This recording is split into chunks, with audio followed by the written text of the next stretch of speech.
Hello and welcome to Louise Singleton Creations.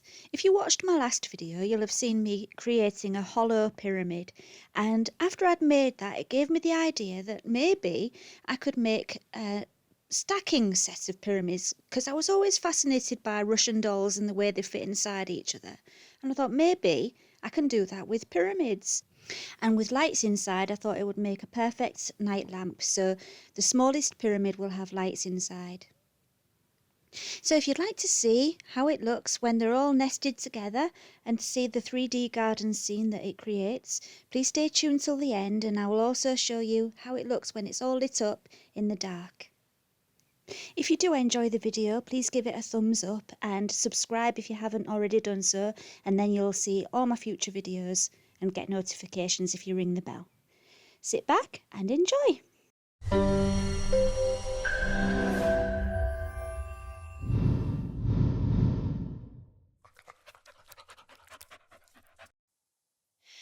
Okay, so your first job for making your hollow pyramid is to make a barrier, which I've got here, and that stops the resin from pouring out the sides, so you can lay it on its side. And I've made this one out of cardboard, and I've covered it in aluminium tape. You don't have to use aluminium tape, you might have a different kind of tape that you've found doesn't stick to resin, but that's the one I had, so that's the one I've used. I do prefer using plexiglass for this, but I ran out, so I made do, like we do, we make do with what we've got, and that's what I had. I made my cardboard barrier for this one. You will see on the next one my plexiglass arrived, and so I did it with plexiglass on the next one. So I secured it while it was in the frame with some little bits of tape, and now I've taken it out and I'm just taping it all the way around the edge. It's really easy, just as you can see, just not much for me to tell you. I'm using the aluminium tape again. I'm just making sure there's no gaps so that the resin can't escape. And you know what? I've made a few of these now and the resin's never leaked out, so it does work really well.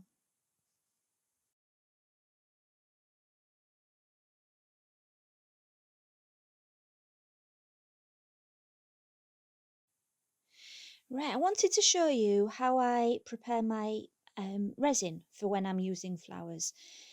And not really, it's not just for when I'm using flowers. I do this a lot, but what I do is I heat it up a little bit first, because when you're using flowers in resin, you get lots and lots of tiny little bubbles.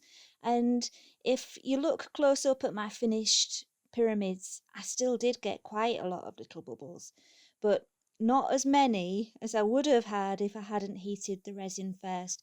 And what it does is it thins it down and helps those bubbles to come out of the resin before you've even poured it.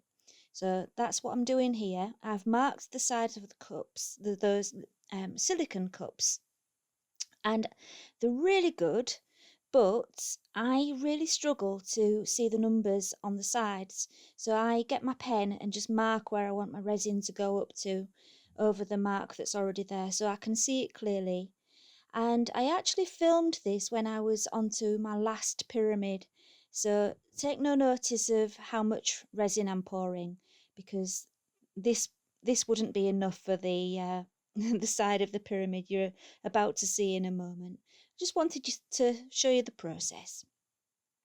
So I've poured out my resin and my hardener, and all I'm going to do is put it into the pink tub, which is full of, well, half full of hot tap water, and I'm going to leave it in there for about 10 minutes. It doesn't really matter, just as long as it's warmed up and those bubbles have started to disappear.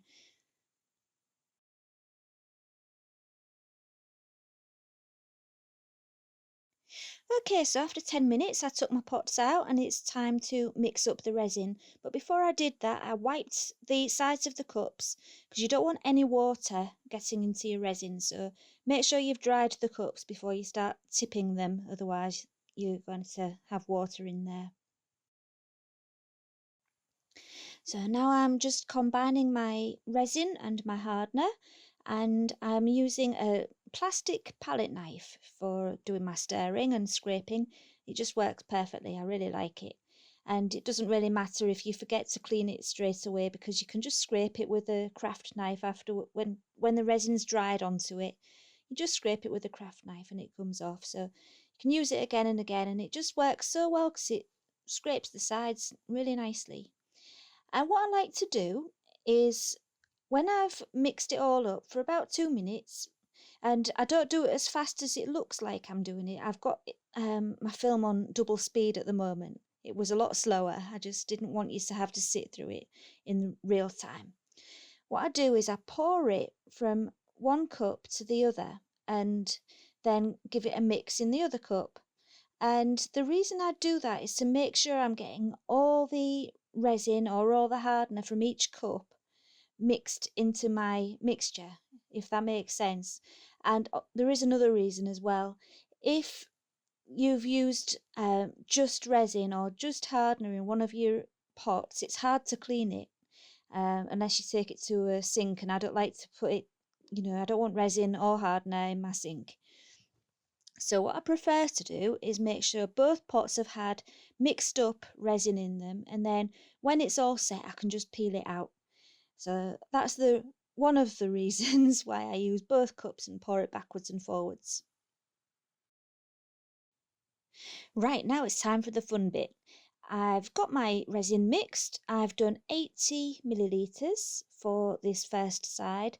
I will use 80 millilitres, I can't say that, millilitres, for the opposite side as well. And then the two sides in between will each have 60 millilitres in.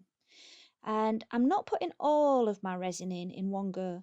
What I'm doing is about half of the resin and making sure it's covering all of the face of the pyramid, getting into all the little nooks and crannies to make sure we don't get any, especially in the top, in the apex. You don't want to have any air bubbles in there, so it's best to get a cocktail stick or something and just make sure you wiggle it around in the point of the pyramid to make sure there's no bubbles in there.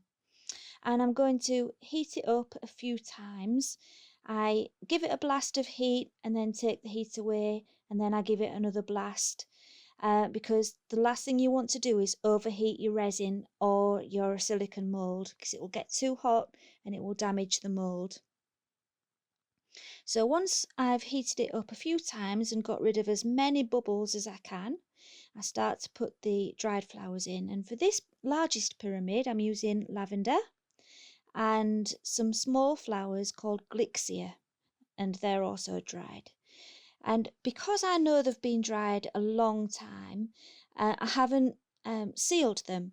If it was something that I wasn't sure about, if I didn't know it had been dried for a long time, I would seal them first with some varnish, just spray varnish, because otherwise, if it's got any dampness in, the dampness comes out into the resin and causes even more bubbles.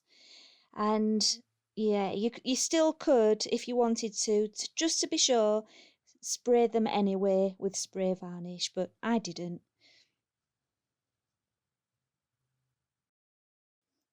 So now I've put it onto super speed because it's quite time consuming adding all those little flowers one by one.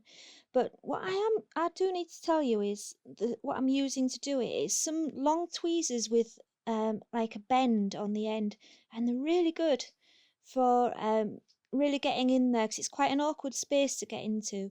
So I use my long tweezers with the bendy end, which have probably got a proper name, but I just call them tweezers with the bendy end. And I'm just getting them all in there. And once I've got all my flowers in, I'm going to add my leftover resin over the tops of them to make sure everything's completely immersed in resin, and poke it all around a little bit with maybe a kebab skewer or something long so it's easy for you, just to make sure you're pushing them right into the resin. Also, you need to push them down towards the barrier to make sure they're not floating about. And because when it comes out of the mold, you'll be able to see your flowers aren't at the bottom of the mold like they should be if you don't push them down. They will move around a bit when you put your resin in, they'll start moving, so you will need to just reposition them. But it's quite easy. Once they're all in there, just poke them around a bit and they're back into position. And once they're in position, give it another blast of warm air or another few blasts of warm air, but remember each time to leave it to rest a little bit. And in fact, I would maybe go back every 10 minutes or something just to check, because more do appear.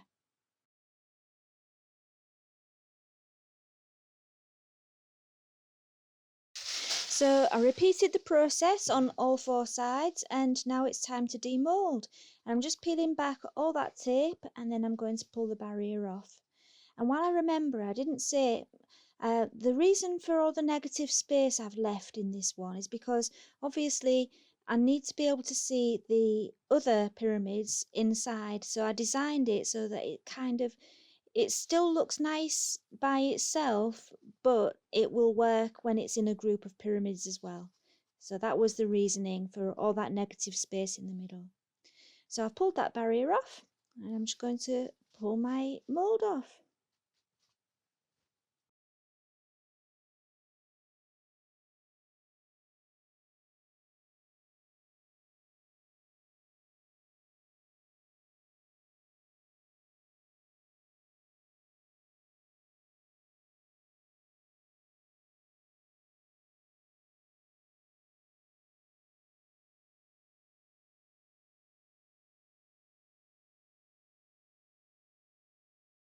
Right, before we go on to the next step, I just want to show you something. You might have noticed in the last part that when I peeled off my silicone mould, it stuck. And that wasn't anything to do with the project that we're doing now. It was my last project.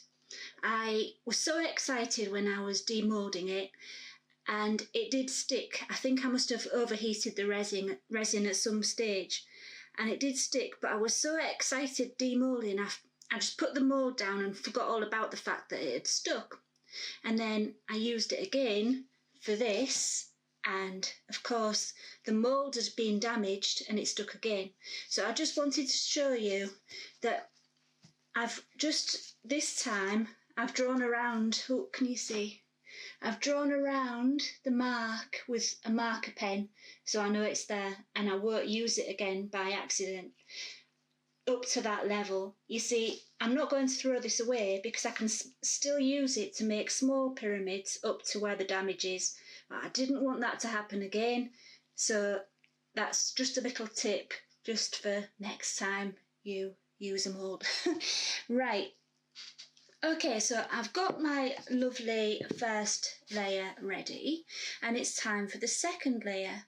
And before we can do that, we need to do a little bit of measuring. Now, what I've got is another pyramid, and I've drawn around the side of it onto some baking paper, and I've cut it out. And I'm going to leave that on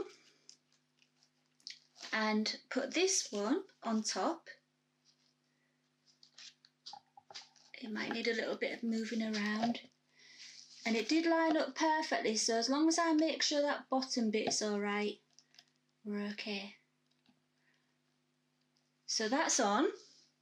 And now all I'm going to do is draw a lot.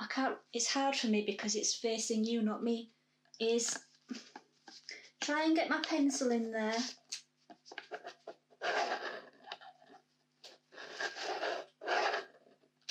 And draw a line. So what I'm going to do is I'm going to take into account the fact that the angle of my pencil then didn't quite get up to the edge, so I need to make it a little bit smaller. But also, I don't want to risk making my pyramid too big so that it's sticking out from the bottom. I'd rather have it too small than too big. So I'm going to take off, let me see. I think I'm going to take off I think that's probably about 8 millimeters to be, maybe, take off about that much, and then you're going to make sure that it fits nicely inside, not too tightly. I don't want it to be rubbing up against, I don't want it to be touching too much on the inside. So if you make it slightly smaller than it needs to be, you're going to be playing it a little bit more safely. So what I'm going to do now is do a line across. I'm going to measure both sides. I'll do it off camera because I've got my camera in my resin area and not on my cutting mat area. But what I'm going to do is I'll do a line across where that mark is. Just measure each side just to make sure I've got it exactly the same on both sides, and then cut it out and I will come back to you. Right, so I've cut my triangle out. And now I know how big my next pyramid is going to be. And because I've used baking paper, I can see through it. And that will help me because it helps me to plan where I'm going to put my next lot of flowers. Now, I'm going to have another layer of these flowers, but this time I want them to go slightly higher so that you can see them behind these ones going back a bit and you're getting that 3D effect. So I'm just going to do a mark where I want my bottom layer of flowers to come up to. Roughly, it doesn't have to be exact, just a guideline. And I've also pressed some forget-me-nots. I'll get one. And I think I want them to go up about that high, so my flowers are all in this band here, and then we've just got stems here, so we'll be able to see through it a little bit for the next pyramid. You've got to keep thinking ahead of the fact that there's going to be another one underneath, and you need to think about what you're going to be able to see underneath, and always be aware of that and leave space for the next layer. So yeah, that's what I'm going to do. So I'll put that back. You see, that's going to be around there. So I'll mark a band here. I want all my flower heads to be in this kind of area. And so now I've got a guideline to show me where I'm going to be putting things. Now we need to make the barrier like we did on the first one, but luckily, do you remember on the first one I used cardboard and I covered it up with some tape? Well, luckily I have some plexiglass now. So what I'm going to do is make my barrier, and I'm going to use that measurement for the outside of that frame that I'm going to make. And I'm not going to make you sit and watch me do that. I will come back when I've made the frame.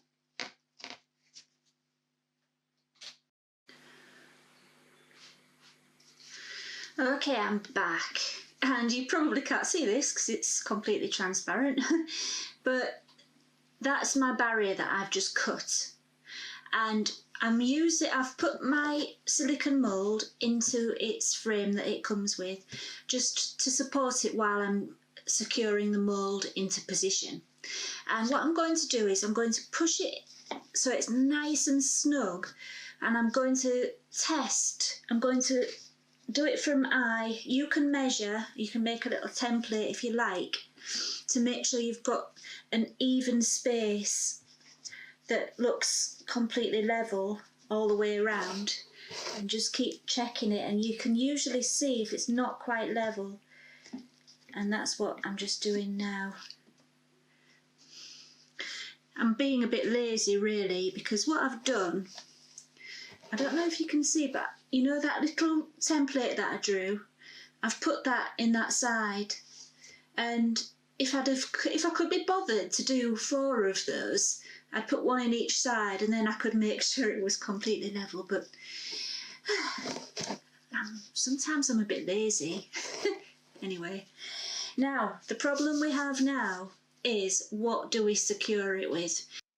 Okay, I'm just going to freeze it because I've just cut out a full section of what I did next, because I was worried that the aluminium tape would leave a residue on the inside of the mould, and I didn't want to use tape So I tried using air dry clay, and you will see the air dry clay is there for the next part, and it did work. It formed a really good seal, but I just felt it was too messy and too awkward. So you'll see on the next part that there's air dry clay forming the seal. You don't need to do that. I would say just use the aluminium tape just like I did before, and it works absolutely fine. It doesn't leave any residue on the mould, but you can clean the mould afterwards just in case with some isopropyl alcohol. But yeah, that's I just wanted to explain that when you see clay around the edge, that's why. But I've decided to take that part of the video out because you don't need to see it. Just use aluminium tape.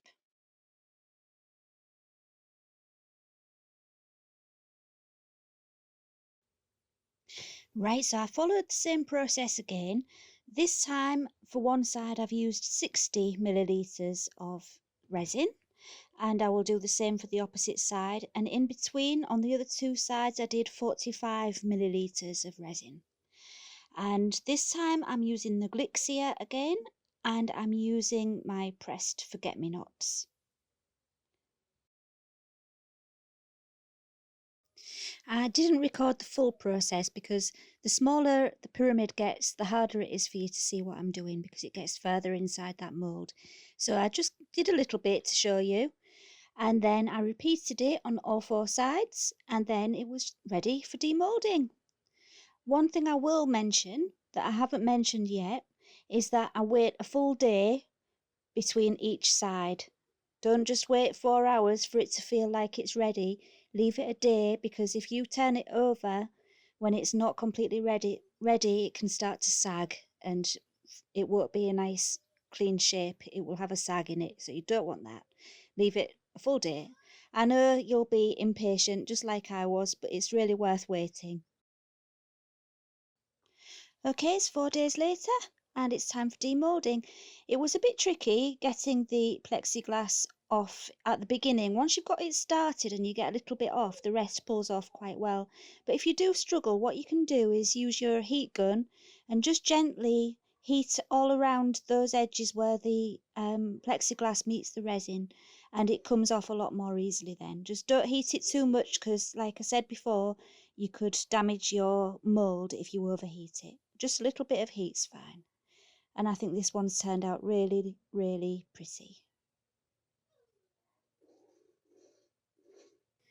You might be able to see that there's a few little messy bits at the bottom sticking out where it's just seeped under the tape just a little bit.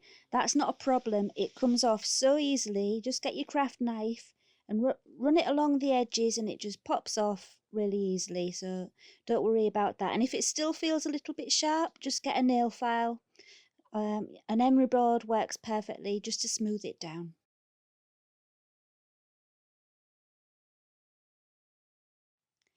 Right, we're on to the third pyramid now, the final hurdle, and it's pretty much the same process that we went through before.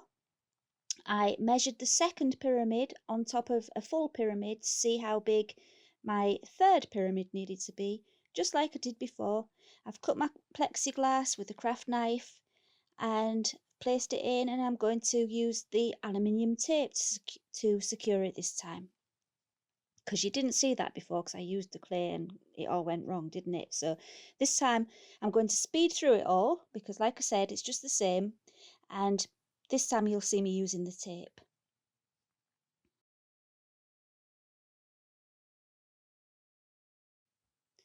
Right, because the last pyramid is so small, what I decided to do was draw the shape of the final pyramid and on a piece of paper and put all the flowers on where I wanted them to be and cut them all to size first of all. It just made it so much easier to do it that way. Then it was all ready and I just needed to pop it all in. Right then, so I knew I wanted to have lights on the inside of this, and I didn't really know whether my lights that I normally use, which are battery powered, would fit in there. The lights would, but I wasn't sure about the battery pack. So the plan was to put lots and lots and lots of flowers at the bottom, and I cut out lots of flower heads just to sprinkle them on, just to fill that bottom space up, just in case I was going to have a battery pack in there. I wanted to hide the battery pack. And that's why I've cut all these little flower heads off to cover the bottom section so you couldn't see through it. That was the idea. As it turns out, my battery pack doesn't fit in the final pyramid. So I've ordered some mains powered fairy lights to go inside instead. And so it'll just have a little wire coming out from the bottom, but that's absolutely fine. It's probably better because I don't need to worry about fitting the battery pack inside. So that's why I was doing it. If you're using battery operated fairy lights, it's a good idea to block out that bottom section as much as you can with lots and lots of little flowers.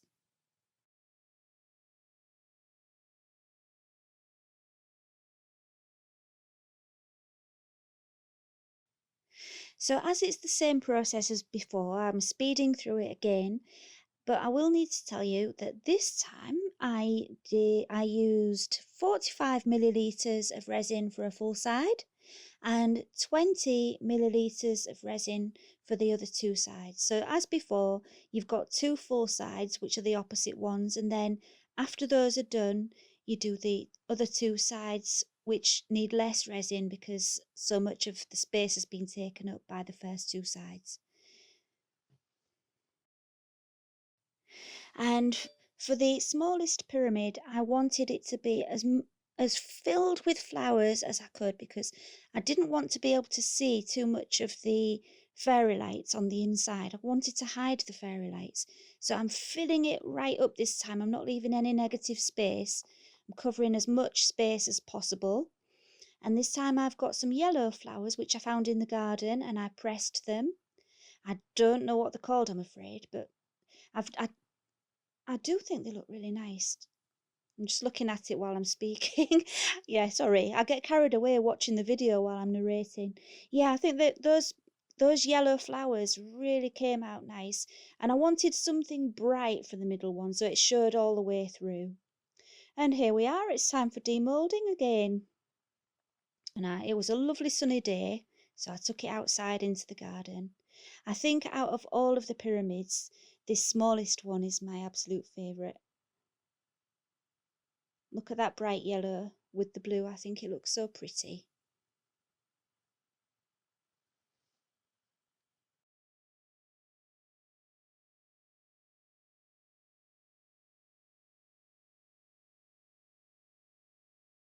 Right then, so before I show you all the pyramids stacked together, I just wanted to show you the underside. I've got them all stacked together and I've put some little rubber feet on the corner of each one so they all stand up nicely all at the same time, level with each other. And I've made this little cover for the battery compartment, and all it is plexiglass, which I was using for the barriers as well. I used the same stuff to make this. It just fits snugly inside the aperture there. I've cut away the corner for the wire because I'm having my battery pack external. If yours fits inside, that's fine. You do that. But mine didn't fit. It's a little bit too big. So I've got it external for this. And because it's got these nice, quite fairly big rubber feet on, it still stands nicely with that wire being out like that. The wire doesn't stop it from standing nicely because I've got the feet on. And I've put these little turn buttons on, and you can just move them around to take your cover off. I'll put it back on and it keeps them secure. And I just screwed them in. I drilled a pilot hole first with a tiny little drill, then screwed these in. And there we have it. The battery compartment is covered and it's nice and smart. Oh, also, I've spray painted this just so you could see it. You could leave it clear, But what I did was I just got some green spray paint and sprayed the other side, not this side, this is just raw plexiglass. I sprayed the inside so that this would be nice and shiny on the outside. That's a bit loose, I just need to tighten it up. And there we have it. It's quite nice and professional looking underneath if you use the plexiglass. I really like the result. So are you ready? I'm going to be showing you how they all look nested together.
So there we have it. What do you think?